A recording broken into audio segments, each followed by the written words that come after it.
നമുക്ക് നല്ല അടിപൊളി ചിക്കൻ ബിരിയാണിയുടെ റെസിപ്പി ഉണ്ടല്ലോ. ഇത് വീട്ടിലുണ്ടാക്കിയ ബിരിയാണിയാണ് കേട്ടോ. അപ്പോൾ ചട്ടി ചൂടായിട്ട് നമുക്ക് അതിലേക്ക് സൺഫ്ലവർ ഓയിൽ ഒഴിച്ച് കൊടുക്കാം. എന്നിട്ട് സൺഫ്ലവർ ഓയിൽ ഒന്ന് ചൂടായി വരുമ്പോഴത്തേനും നമുക്ക് അതിലേക്ക് സ്പൈസസ് ഇട്ട് കൊടുക്കാം. സ്പൈസസ് ഇത് ഈ വീഡിയോയിൽ കാണിക്കുന്നതൊക്കെയാണ് കേട്ടോ. പിന്നെ നമുക്ക് ഉള്ളി ഇട്ട് കൊടുക്കാം. ഉള്ളിയും ഇതൊക്കെ ഒന്ന് വാടി വരുമ്പോൾ നമുക്ക് അതിലേക്ക് ആവശ്യത്തിനായിട്ട് വെള്ളം ഒഴിച്ച് കൊടുക്കാം. അര പാത്രം അരിക്ക് ഞാൻ ഒരു പാത്രം വെള്ളമാണ് എടുത്തിട്ടുണ്ടായിരുന്നത്. അങ്ങനത്തെ ആ ഒരു റേഷ്യോയിലാണ് വെള്ളം എടുക്കേണ്ടത്. അതിലേക്ക് കുറച്ച് തക്കാളി ഇട്ട് കൊടുക്കുക കേട്ടോ. തക്കാളിയും പിന്നെ നാരങ്ങ നീരും പിഴിയുണ്ട്. ഇത് രണ്ടും നമ്മൾ റൈസ് ഒട്ടാതിരിക്കാൻ വേണ്ടിയിട്ടാണ് കേട്ടോ. പിന്നെ അതിലേക്ക് നമുക്ക് കുറച്ച് കറിവേപ്പിൻ്റെ ഇല ഇട്ട് കൊടുക്കാം. കറിവേപ്പിൻ്റെ ഇല ഒക്കെ ഇട്ട് കൊടുത്തിട്ട് നന്നായി ഒന്ന് ഇളക്കി കൊടുക്കാം കേട്ടോ. ഇളക്കിയിട്ട് ഇതൊന്ന് തിളച്ച് വരുമ്പോൾ നമുക്ക് ആവശ്യത്തിന് ഉപ്പ് ഇട്ടിട്ട് ഇളക്കി കൊടുക്കാം. എന്നിട്ടൊന്ന് കുറച്ച് നേരം മൂടി വെച്ച് തിളപ്പിച്ചതിന് ശേഷം നമുക്ക് അരി ഇട്ട് കൊടുക്കാം. അരി ഞാൻ മുന്നേ കഴുകി വെച്ചിരുന്നു കേട്ടോ.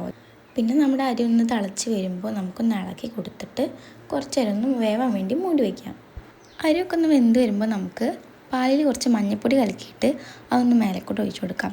ഇത് തികച്ചും ഓപ്ഷണലാണ് കേട്ടോ. ഇത് നമുക്ക് വേണമെങ്കിൽ ഒഴിച്ച് കൊടുത്താൽ മതി. ഒരു കളറിന് വേണ്ടിയിട്ട്, ഒരു കളറിനും ഒരു ഫ്ലേവറിനും വേണ്ടിയിട്ടാണ് കേട്ടോ ഇത് ഒഴിച്ച് കൊടുക്കുന്നത്. അതിൻ്റെ മേലേക്കൂടെ കുറച്ച് നെയ്യ് ഒഴിച്ച് കൊടുക്കാം. നെയ്യ് എന്തായാലും ഒഴിച്ച് കൊടുക്കണം കേട്ടോ. നെയ്യ് അല്ല അതിൻ്റെ ഒരു മണം ഇതൊക്കെ. എന്നിട്ട് നമുക്ക് ലെവലാക്കിയിട്ട് കുറച്ച് നേരം മൂടി. നെക്സ്റ്റ് സ്റ്റെപ്പ് എന്ന് പറയുന്നത് മസാല ഉണ്ടാക്കലാണ് കേട്ടോ. മസാല ഉണ്ടാക്കാൻ വേണ്ടിയിട്ട് ഒരു സിമ്പിൾ മാരിനേഷൻ ആക്കിയിട്ട് ചിക്കൻ മാറ്റി വയ്ക്കാം. മഞ്ഞൾപ്പൊടി, ഉപ്പ്, മുളക് പൊടി, ചിക്കൻ മസാല, കോൺഫ്ലവർ അത് നമുക്കൊന്ന് മുരിപ്പിച്ചെടുക്കാം. നല്ല മുരിക്കണ്ട, ചെറുതായിട്ടൊന്ന് വെന്ത് കിട്ടുന്ന പോലെ മുരിക്കാം.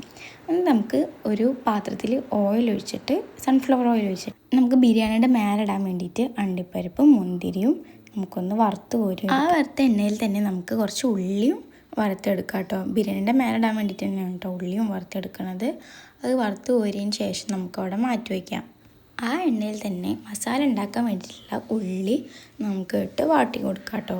വാട്ടിയിട്ട് ഒന്ന് ബ്രൗൺ കളറായി വരുന്നതിന് ശേഷം നമുക്കതിലേക്ക് ഇഞ്ചി, വെളുത്തുള്ളി, പച്ചമുളക് ഇതൊക്കെ ഇട്ടൊന്ന് വഴറ്റാം. വഴറ്റിയിട്ട് ഒന്ന് മൂത്ത് വരുമ്പോൾ നമുക്ക് അതിലേക്ക് തക്കാളി ഇട്ട് കൊടുക്കാം. തക്കാളി ഒരു 3 വലിയ തക്കാളിയാണ് കേട്ടോ ഇട്ട് കൊടുത്തിട്ടുണ്ടായിരുന്നത്. ഇതൊന്ന് വഴണ്ടി വരുമ്പോൾ നമുക്ക് അതിലേക്ക് ഇലകൾ ഇട്ട് കൊടുക്കാം. ഇലകൾ മല്ലിയില, പുതിനയില, പിന്നെ കരിവേപ്പിൻ്റെ ഇല, ഇത് 3 ഇട്ട് എടുത്തിട്ടുണ്ടായിരുന്നു. പിന്നെ അതിലേക്ക് ആവശ്യത്തിന് ഉപ്പ് ഇട്ട് കൊടുക്കാം. പിന്നെ പൊടികളാണ് ഇട്ടിട്ടുണ്ട്. പൊടികൾ മല്ലിപ്പൊടി, പിന്നെ മഞ്ഞൾപ്പൊടി, മുളക് പൊടി ഇടുന്നില്ല കേട്ടോ. മുളക് പൊടി നിങ്ങൾക്ക് എരിവ് കൂടുതൽ വേണമെന്നുണ്ടെങ്കിൽ നിങ്ങൾ ഇട്ടോളിയും. പിന്നെ ഗരം മസാല ഞങ്ങൾ വീട്ടിലപ്പം തന്നെ അങ്ങോട്ട് പൊടിച്ചിട്ടാണ് കേട്ടോ. പിന്നെ ചിക്കൻ മസാല ഇട്ട് കൊടുക്കാം. പിന്നെ പൊടികളൊക്കെ ഒന്ന് സെറ്റായി വരുമ്പോൾ നമുക്ക് അതിലേക്ക് തൈര് ഇട്ട് കൊടുക്കാം. തൈര് നല്ല പുളിയുള്ളൊരു തൈര് ഇട്ടോളിയും. തൈര് ഇട്ട് കൊടുക്കുമ്പോൾ ഒരു വെറൈറ്റി ടേസ്റ്റാണ് ഉണ്ടാകുന്നത്. എന്നിട്ട് നന്നായി ഒന്ന് ഇളക്കി കൊടുത്തിട്ട് അവന് സെറ്റായി വരുമ്പോൾ നമുക്ക് അതിലേക്ക് പൊരിച്ച് വെച്ച് ചിക്കൻ ഇട്ട് കൊടുക്കാം. ചിക്കനൊക്കെ ഒന്ന് എല്ലാതും ഇട്ട് കൊടുത്തിട്ട് നന്നായി ഒന്ന് ഇളക്കി സെറ്റാക്കി വയ്ക്കാം. നല്ലപോലെ ഇളക്കി യോജിപ്പിച്ചു, എന്നാലൊരു ടേസ്റ്റ് ഉണ്ടാവുള്ളൂ. അപ്പോൾ ചിക്കൻ്റെ മസാല ഇവിടെ റെഡി ആയിട്ടുണ്ട് കേട്ടോ. ഇനി നമുക്ക് ദമ്മിടാണ് കേട്ടോ വേണ്ടത്. ദമ്മിടാൻ വേണ്ടിയിട്ട് നമുക്ക് ചോറൊന്ന് ഇളക്കിയിട്ട് വേറൊരു പാത്രത്തിലേക്ക് ആക്കി കൊടുക്കുക. എന്താണെന്ന് വെച്ചാൽ ലെയർ ചെയ്യുമ്പോൾ ആ പാത്രത്തിലേക്ക് ഇടാൻ വേണ്ടിയിട്ടാണ് കേട്ടോ. അപ്പോൾ അത് ചോറ് കുറച്ച് മാറ്റി വയ്ക്കാം. എന്നിട്ട് അതിൻ്റെ മേലെ കൂടെ ചിക്കൻ ഇട്ട് കൊടുക്കാം. ചിക്കൻ നമുക്ക് കുറച്ച് ഇട്ട് കൊടുത്തിട്ട് പിന്നെ വേണമെങ്കിൽ എടുക്കാം. അപ്പോൾ ചിക്കൻ ഇട്ട് കൊടുത്തിട്ട് പിന്നെ അതിൻ്റെ മേലെ കൂടെ കുറച്ച് മല്ലിയില ഇട്ട് കൊടുക്കാം. പിന്നെ ചോറിട്ട് കൊടുക്കാം. ചോറിട്ടിട്ട് ഒക്കെ ഒന്ന് ലെവലാക്കി വയ്ക്കാം. ലെവലാക്കിയിട്ട് അതിൻ്റെ മേലെ കൂടെ നമുക്ക് മല്ലിയിലും പിന്നെ നേരത്തെ മാറ്റി വെച്ച അണ്ടിപ്പരിപ്പും മുന്തിരിയും ഉള്ളി വറുത്തതും ഇതെല്ലാം പാടെ അതിൻ്റെ മേലെ കൂടെ ഇട്ടിട്ട് സെറ്റാക്കി വയ്ക്കാം. സെറ്റാക്കിയിട്ട് ഒരു അരമണിക്കൂർ നമുക്ക് അങ്ങനെ ദമ്മിൽ വയ്ക്കാം കേട്ടോ. എന്നിട്ട് റെഡി ആയി വരുമ്പോൾ നമുക്ക് സൈഡിൽ നിന്ന് ഇങ്ങനെ എടുത്തിട്ട് പാത്രത്തിലേക്ക് ഇടാം.